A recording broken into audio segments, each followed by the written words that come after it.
Maqalah yang nomor 2, alaikum bimujalasatil ulama, kata Nabi, netepna sampeyan, kata Nabi, hendaklah kalian duduk al ulama il amilina, bersama ulama-ulama yang mengamalkan ilmunya. Artinya orang alim yang amalan bi ilmihi, yang selalu mengamalkan ilmunya. Ada orang alim tidak mengamalkan ilmunya, itu tidak disebut ulama. Ada orang alim yang mengamalkan ilmunya, itu disebut ulama. Gimana caranya untuk membedakan orang alim yang disebut ulama dengan orang alim yang tidak disebut ulama? Caranya, kalau orang alim yang disebut dengan ulama itu adalah al-amilin, orang yang mengamalkan atas ilmu yang ada di kitab, semuanya diterapkan ke dirinya, fi aqwalihim wa af'alihim, baik dari segi cara dia berkata, dari segi cara dia itu bekerja, bergerak, berjalan, duduk, berteman, berucap, semuanya itu mencerminkan, ngambil dari kitab-kitab. Tidak asal bicara, tidak asal ngomong, khawatir takut menyinggung dan melukai perasaan orang lain.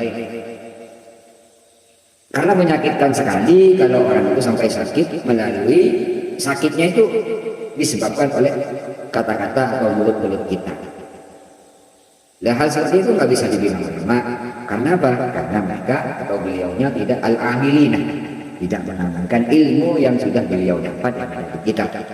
Jadi kalau ulama semuanya itu diterapkan fi aqwalihim, dalam berbicara dia berbicara, cara dia duduk. Dan ada semuanya itu, tata caranya itu sudah di kitab-kitab akhlakul bani, banyak semuanya itu sudah. Cara dia berteman, bersahabat, cara dia berjalan, cara dia menyapa seseorang, cara dia bekerja, semuanya ada di situ. Itu ulama. Kalau tidak begitu itu alim, dia pintar aja, tapi bukan ulama, hanya pintar. Gampang kalau cuma pintar aja, gampang. Sekolah yang banyak, sekolah yang lama, pindah ke mana-mana, pintar. Tapi pulangnya ya cuma bisanya nyalahin orang lain, sok benar dirinya sendiri, orang lain salah. Malah ulama-ulama terdahulu dianggap salah, bahkan dianggap bego atau ya, lebih tahu dirinya ketimbang ulama-ulama salaf terdahulu. Itu aneh sekali. Jadi tanpa karangan ulama-ulama terdahulu, diri kita ini nggak bisa apa-apa, sehebat, sealim apapun kita, tetap kita akan membacanya kitab-kitab ulama terdahulu, ulama salaf. Jadi kalau kita meremehkan karangan ulama salaf, lalu kita alimnya dari mana? Sedangkan kita alimnya itu tahunya dari kitab-kitab yang beliau ulama salaf karang. Nah, gitu. Satu, jadi biasakan kalian, hendaklah kalian berbiasakan diri kalian duduk bersama para alim ulama. Wastima'in kalamil hukama, dan selalu mendengarkan, terbiasa mendengarkan perkataan-perkataan orang yang ahli hikmah. Maksudnya orang ahli hikmah itu yaitu orang yang selalu memberi mau'izah, memberi petotor-petotor bagus, memberi dawuh-dawuh yang baik, menganjurkan sesuatu yang baik untuk bisa mendekatkan diri kepada Allah, bukan lebih jauh lagi terhadap Allah.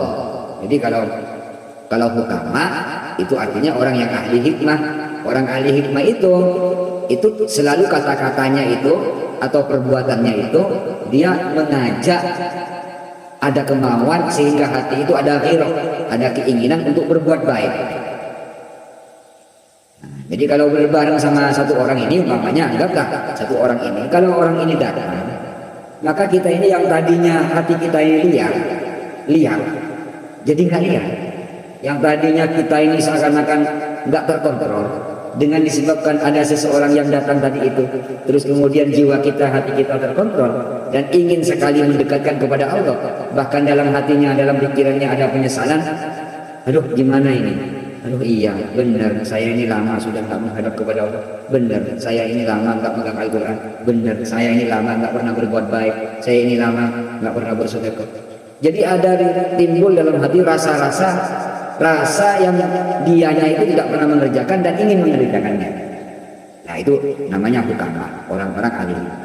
Jadi kalau orangnya datang, maka ghirah, kemauan untuk berbuat baik, bisa mendekat kepada Allah, itu peluangnya banyak sekali. Jadi kalau berteman sama orang itu datang, kemudian kita dalam hati nggak ada ghirah, biasa-biasa saja, oh itu bukan hukama. Karena apa? Berarti di orang tersebut tidak musibina fi aqwalihim wa af'alihim. Tidak benar di dalam ucapan dan perilakunya. Gitu. Untuk memerintah orang lain itu nggak gampang, mudah. Kamu harus begini, kamu harus begini, kamu harus begini. Tapi dianya cara mengucapkannya sudah salah, dianya tidak mengertikannya. Fa inna Allah ta'ala yuhyil qalbal mayyita. Jadi oleh Nabi kita agar supaya selalu duduk bareng-bareng orang yang alim, para ulama, dan selalu mendengarkan orang-orang dawuhnya orang yang ahli hikmah. Karena apa? Fa inna Allah ta'ala, karena sesungguhnya Allah ta'ala yuhyil qalbal mayyita bi nuril hikmati. Allah akan menghidupkan hati kita yang mati dengan cahayanya hikmah. Cahaya hikmah itu apa? Cahaya ilmin nafi'ih, yaitu cahaya ilmu yang bermanfaat. Jadi kalau ilmu punya ilmu tapi tidak bermanfaat, ya nggak bakalan ada nur, nggak bakalan ada cahaya. Maka kalau nggak ada nur dalam hati kita, ya gelap, petang, gelap, hati kita ini gelap. Jadi ilmunya nggak bermanfaat. Jadi binul hikmah dengan cahaya ilmu yang bermanfaat, cahaya hikmah. Jadi kalau terbiasa duduk dengan alim ulama, terbiasa mendengarkan dawuh-dawuh yang baik, maka Allah Ta'ala akan menghidupkan hati kalian yang sudah mati, dihidupkan dengan cahayanya ilmu yang bermanfaat.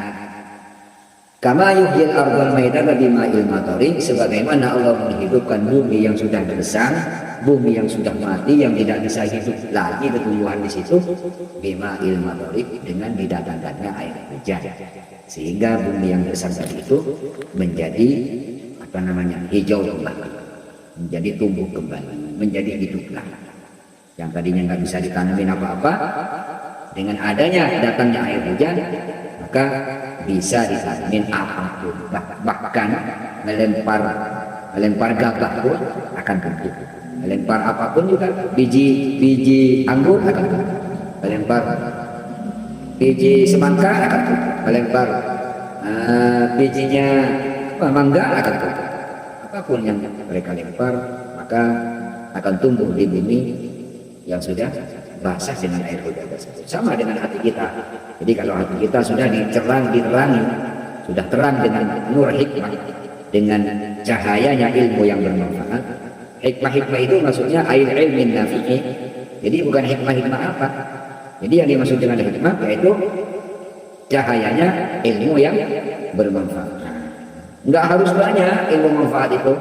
Sedikit, satu hadis atau satu makalah, tapi bermanfaat, dipakai buat dirinya di aqwal wal af'al, dalam cara berbicara, cara bergerak, berperilaku bagus.